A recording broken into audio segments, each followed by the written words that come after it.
Hello, everyone, and welcome back to the uh, third session of this month's series, where we are talking about conscious creation. So, last week we spoke about certain things in our life which we cannot alter and may not be fully, but certain experiences related to our survival. And now, this week, we are hoping that you have sat with yourself through the week and thought about what are such things in your life related to your survival, relationship, any aspect of relationship with parents, money that you feel uh, you're not supposed to alter, but just live through. And continuation to the same, uh, the next aspect of our life which we cannot fully alter is our significant relationship, a relationship with a partner. So, certain patterns that we repetitively experience or uh, certain um, certain experiences in our relationship dynamic are something uh, not to be altered or overcome, but to live through. So, today we want to talk about that. Right now, first thing I want to clear that when we are saying these things we cannot alter, we are not saying that just accept them as they are, but it will be very unique for you when you sit with these aspects in your life. Which parts of these things can be, these aspects can be altered, can be created differently through your free choice, and which aspects, which parts of these areas in your life cannot be altered. So, when you sit with yourself about your experience in your relationship, then there will be different things, and certain things I'm very sure so far you must have altered for yourself. The way you used to feel some time back and now you feel could be different. And yet, you might be feeling that certain aspects are just beyond you, right? As though something bigger than you controls that, something bigger than uh, your choice has the influence on it. So, when we think about or when we are talking about this side of the relationship, again, it is not about we are meant to suffer in that, or we are meant to, we are punished as to not have. But there is a reason why we have uh, planted a certain kind of relationship experience in our life, why we have chosen it. So I think first thing that you need to do is, uh, when you are in a relationship now, if you are, then sit with that relationship and your experience in that. Along with that, any relationship you have had before. Okay. Looking through the common theme through all these relationships, and you will be able to find something. And that theme could tell you what is it, or related to that, somewhere around that you are not supposed to alter, but go through it. Yeah. So I think first thing, you can start doing that. Whether you have a relationship or you do not have a relationship, even that will say something.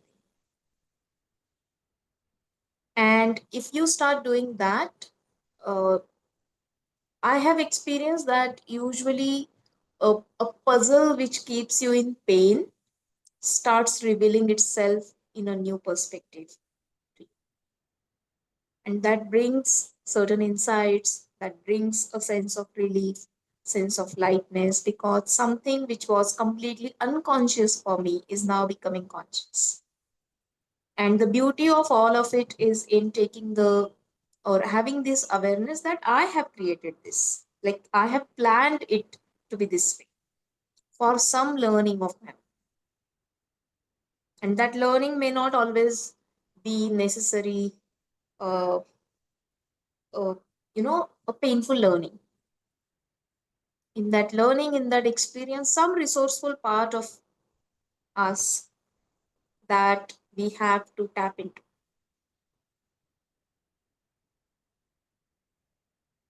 So there are many aspects to a relationship. It could be communication, it could be, uh, taking care of our need, their needs, expectations, uh, things around intimacy, things around, how we feel just to be around somebody, as though, you have to be around them 24/7, or not getting to be able, uh, not getting to be around each other.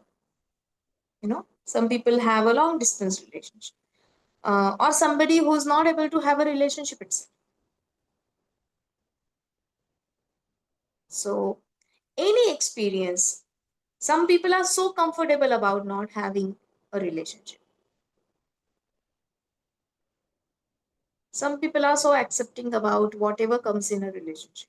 They are just able to go with the tide and say that, yeah, this is also fine, that is also fine.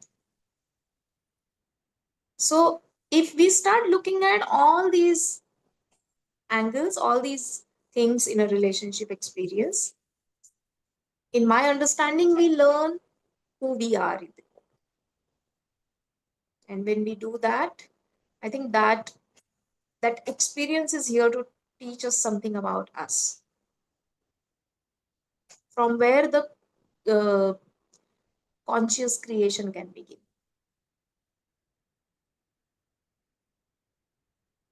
Priya, do you have anything to add to this?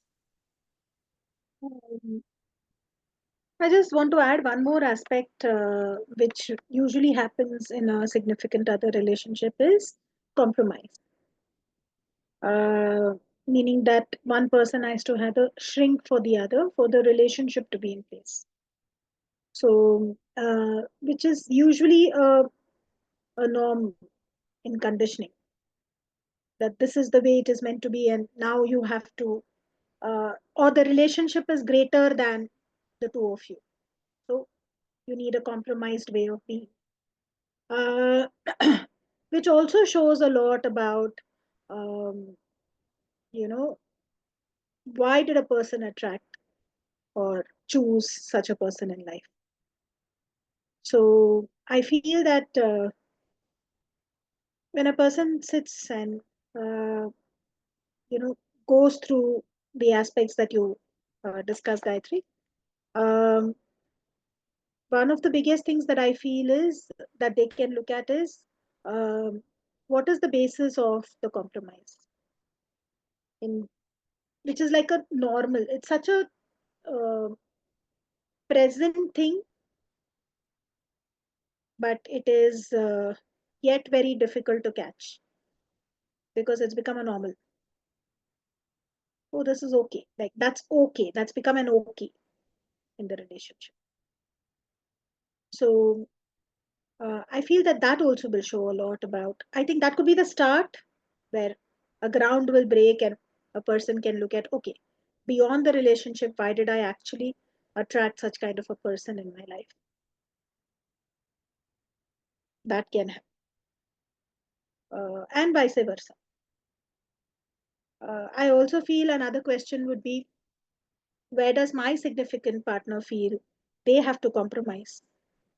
If I keep listening and observing as to where are they shrinking themselves for the relationship to be in place, that also says a lot about them. So I think such kind of subtle things one can get present to when we are talking of two people coming together uh, to hold a particular relation in place. And it's a cliched statement where we say for them to evolve and grow, but what is that? What evolve what and grow what? So in that, what should I accept as a, as this is what it is, and what can I create out of it? So that's what I had. Yeah. In fact, that reminds me of one more aspect, that the balance between give and take. Who gives what? How much can they give? How much are they willing to give? And how much are we expecting? How much is that balanced kind of expectation? How much of that is, supposed to come from within and not from the partner? So, all these aspects. And of course, we are giving you a general guideline. Yeah. You will have more, uh, you know, explicit or intricate dynamic and aspects to your relationship. And one thing that comes to me from what Priya said is, if you listen to what your partner says again and again, that will also show you underlying theme. Because usually the lessons that we are supposed to learn come from people around us. And they say it again and again, that you do this, you do that, or you're not doing this. And in that, somewhere, our hidden lesson is there, which at times, triggers us and we overlook because we feel that they are trying to control us. But maybe they are just out of part of the contract, they are just reminding us of, that lesson. That's the reason relationships are one of the biggest learning grounds. It was also. You say. Yeah. So, and why are we talking about, understanding these aspects and then coming to a point of, which aspects you can actually alter and which you cannot? Yeah, you wanted to add something to that? Okay. So, usually what we have seen is when we are going round and round with same issue, you know, with our partner, and we think that, this is one thing which is not altering and we are trying our best. What happens is we think of altering it and that becomes our goal, and in a way we want to create a relationship which is not or that particular quality trait is not meant to happen in the relationship for a reason. As we are saying, like, there is something for you in not having it, not as a punishment, but then you are going to experience something else, a resourceful part of you. If we don't look at this, then we are constantly wanting to create something which is not part of the plan. And with that, we keep on feeling exhausted in our resources. We keep on uh, getting more and more hurt because the track or the direction is wrong. So, when we are talking about conscious creation, these two aspects, last week we spoke about our relationship with parents and anything on which our survival depends, physical health, finances, and now we are talking about our significant relationship. If you look at this, these are few things which we cannot simply avoid. A lot of these things are, when we take action, few things happen, and a lot of things do not happen the way we want. And that is actually trying to show us who we are in the core. So, taking an example of a person who feels, uh, let's say she feels she's a victim because she is a girl child. Now, in a relationship, marriage, she feels that she is always compromising or she is always a victim, victim, victim. to the husband's behavior. And then now that is creating a set of thoughts that, okay, I will become certain way and I will achieve something in order to, you know, shine brighter. Or I felt rejected by my father for being a girl. So I will become so strong that I'm not less than a boy. Or I'll achieve something so exceptional that it will bring glory to my family. And when that happens, then I'll feel actually accepted and loved for who I am. Now, if this person goes on this line and achieves something, what will happen? They might achieve it. But as we have seen, if it is coming from a void, at the end of the day, something, some very stupid thing, small thing, will again trigger the same feeling. So, does that mean that what they achieved is wrong? No. In that, also, the person has developed certain skills and it will be part of, who they are. But then, maybe that was not the plan. Had this person looked within, then they would have realized that maybe it is their internal world at some point in the journey across lifetimes or whatever time they have interpreted that being born as a girl child means something, either too good or too bad. And that meaning is just getting proven true again and again through all the life circumstances and relationships. Now, if this person finds out this truth, what will happen? Instead of building success on the basis of this hurt, they will first clear the hurt. And then, when they want to create something, that will be a conscious creation. So, this person may still want to go and achieve the same thing, but now the context is not of proving, the context is not of hurt, the context is not of feeling rejected without that. Or they may not want to achieve that at all because they find in the core they are not that. So, when we start noticing these patterns in our relationship, we learn who we are in the core.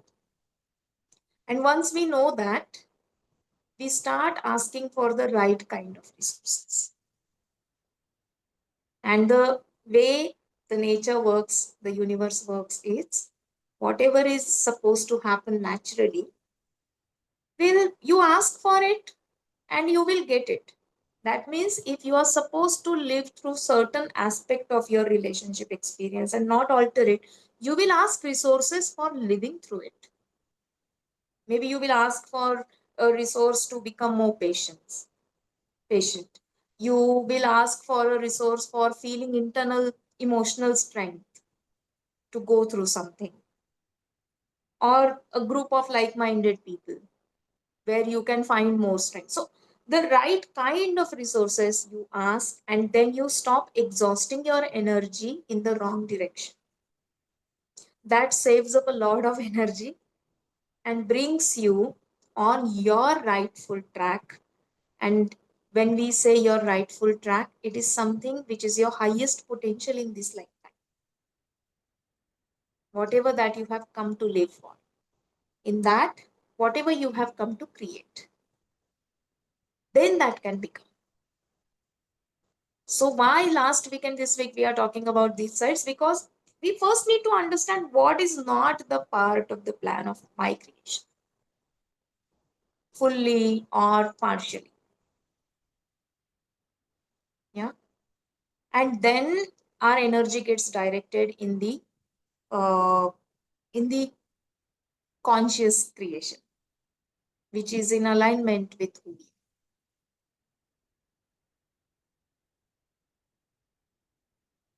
So Priya, do you want to say anything? I think when we talk of genders, we can also talk of men, where um, being born a boy also has the same kind of or a similar. Uh, I mean, what I meant to say is when we took the example of the girl child, it's not that you know we are talking of a particular gender, but it can be Mhm. either genders in a way that they feel, and they have created something out of a void. So uh, that's possible either ways, and that can show up a lot in the relationship with the significant other. Yeah, That's because the genders out there, right? It's the opposite yeah, right. usually. So that's when it shows more significantly. Maybe till a point in time in life, it is not even seen, and it's considered healthy. But when the relationship starts or is not there, that's when things start coming up. That maybe True, it's not on a healthy ground, or maybe, true. in So fact, everybody many has times, a context to a relationship, whether a man or a woman. yeah, which can go back to they being born a particular gender. That's Yeah, that's what I think we are coming to. yeah. In fact, many clients who come to us with relationship issues, I'm sure Gayatri, that that's one of the things that we try to decode for them. True. And also, it is not just about being born as a particular gender. We use that only as an example. But Yes, even a boy or a girl, while growing up, experiencing certain things. yes, No, a boy experiencing that the sister is favored more because either she is better at studies or something, and he's labeled as not so responsible, not so serious in life. Or many times, boys are getting married by parents saying that after they get married, they'll become responsible. So, underlying communication is you are irresponsible in your life. yeah. And now that is going to shape up a lot in a relationship for the boy, for the man. Or even women who are taught that anyhow after your wedding you need to do all of this. So it's like your freedom is going to go away. That's the underlying conversation. Yeah. That subtle things can show a lot about ourselves and how we stand in a relationship. And one of the aspects is when we first time experienced a relationship at whatever age, just at the beginning of teenage or whatever time, and we experienced a disappointment or a heartbreak, first heartbreak, and that has now shaped one's opinion about the opposite gender. And that continues to show up in subsequent relationships or in a marriage. So all of these things can show you the underlying theme about your own self. What are you scared of? What gets you angry? What makes you feel that your boundary is violated? Uh, what kind of things hurt you? What are your basic expectations? What is your language uh, of love language or stress language? So this can show you a lot about your own self. Usually what we do is we are constantly trying to decode our partner in a relationship, because we think like if I understand him or her better, I'll be able to do it better. But 60% work lies with the self. If I keep on decoding myself and continue to use my partner to decode myself, the relationship will serve the purpose it is here for. And in the process, yes, again, coming back to the topic, we learn who we are, and from there we take the right track. So I think that's what we want to share with you this week. And we want you to sit with yourself, make a list of different attributes in your relationship experience, and start looking into it. Yeah. So that once you know which parts in your experiences are not to be altered, next week when we talk about how to start, how to begin real conscious creation, you will be already resourceful because you will be looking in the right direction. Yeah. So that's all for this week. Let's start with the discussion.